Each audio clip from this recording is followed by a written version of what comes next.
Ici, chaque morceau de terre possède une histoire, parfois héroïque, souvent douloureuse. Et le travail de Graham, c'est de faire visiter les champs de bataille.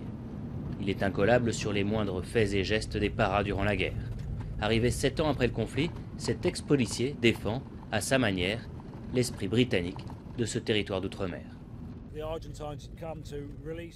Quand les Argentins sont arrivés ici, ils étaient censés libérer les habitants de l'île de la tyrannie britannique. Très vite, ils ont pourtant sorti un décret obligeant les habitants à rouler à droite et instaurer l'espagnol comme langue obligatoire.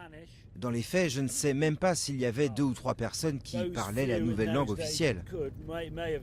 Ben ne parle pas un mot d'espagnol. Il est né sur l'île où sa famille réside depuis 4 générations.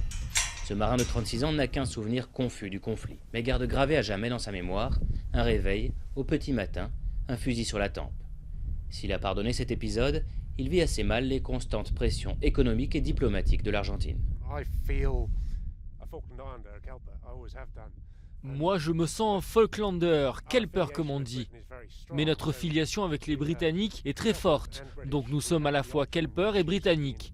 On a le choix de devenir indépendant si l'on démontre qu'on peut se gouverner nous-mêmes et que nous sommes économiquement autonomes, ce qui est le cas, je crois. Mais je ne comprends pas pourquoi on nous pousse à le faire, contre notre gré, à cause de la pression argentine. Les Malouines fonctionnent un peu comme une démocratie à part entière, avec leur propre constitution, leurs lois, leur budget. Seules les affaires étrangères et la défense sont aux mains des Britanniques. Vestige du colonialisme, un gouverneur représente la couronne et discute avec le parlement local. Et pour l'instant, les deux sont d'accord pour rejeter tout type de négociation avec l'Argentine. La seule chose qui intéresse les Argentins, c'est de s'approprier mon pays.